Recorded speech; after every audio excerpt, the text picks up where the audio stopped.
নমস্কার। 2023 টেটের রেজাল্ট কবে, অর্থাৎ 2023 সালে যে টেট পরীক্ষা হয়েছিল প্রাথমিকে, তার রেজাল্ট কবে বেরোবে?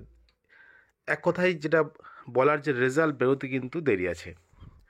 যেমন 2022 টেটের রেজাল্টটা খুব তাড়াতাড়ি বেরিয়ে গেছিলো, কিন্তু 2023 টেটের রেজাল্ট কিন্তু দেরি হবে বেরোতে।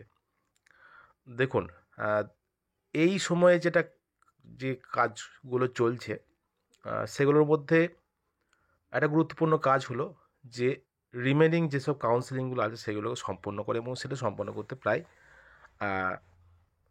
ফেব্রুয়ারি মাসের শেষ অথবা মার্চ মাসের প্রথম দিক পর্যন্ত চলে যাবে টোটাল প্রক্রিয়া কমপ্লিট করতে।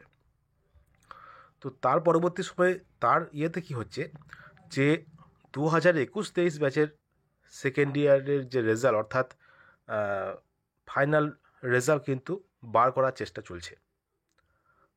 কেননা 2022 টেটের যে রিক্রুটমেন্ট শুরু করতে গেলে সেটা কিন্তু অবশ্যই পর্ষদ সেটা রেজাল্টটা বার করেই কিন্তু নিয়োগের নোটিফিকেশান বার করবে।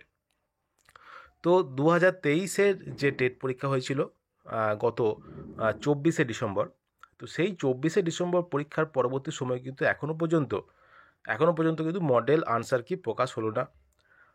প্রাথমিক শিক্ষা পর্ষদ কিন্তু মডেল আনসার কি প্রকাশ করেনি। তো সেই মডেল আনসার কি প্রকাশিত হবে এবং সেটা চ্যালেঞ্জ করার জন্য 1 সপ্তাহ সময় দেবে, এবং তারপরে সেটা রিভিউ হবে সেসব প্রশ্নগুলি, এবং রিভিউ হয়ে যাওয়ার পরে ফাইনাল আনসার কি প্রকাশিত হবে, এবং তারপরেই কিন্তু 2023-এর টেটের রেজাল্ট বেরোবে। অর্থাৎ এটা থেকে কিন্তু বলাই যায় 2023 টেটের রেজাল্ট বেরোতে কিন্তু এখনও অনেক দেরি আছে। 2022-এর টেটের মতো কিন্তু তাড়াতাড়ি রেজাল্ট বেরোবে না।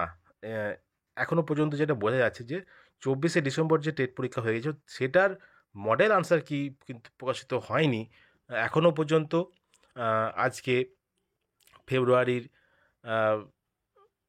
20 তারিখ প্রায় হয়ে গেল সম্ভবত। তো এই এখনও পর্যন্ত 20 তারিখ, তাহলে এখন প্রায় 2 মাস হয়ে যাচ্ছে, এখনও পর্যন্ত মডেল আনসার কি প্রকাশিত হয়নি। এবং এটা বলাই যায় যে 2022 টেটের যে নিয়োগ প্রক্রিয়া সেটা হয়তো শুরু করবে, তার পরবর্তী সময় হয়তো রেজাল্ট বার করবে। তো দেখা যাক এটা পর্ষদের সিদ্ধান্ত কি নাই, প্রাথমিক শিক্ষা পর্ষদ কী সিদ্ধান্ত নেয়, তার উপরেই কিন্তু নির্ভর করছে।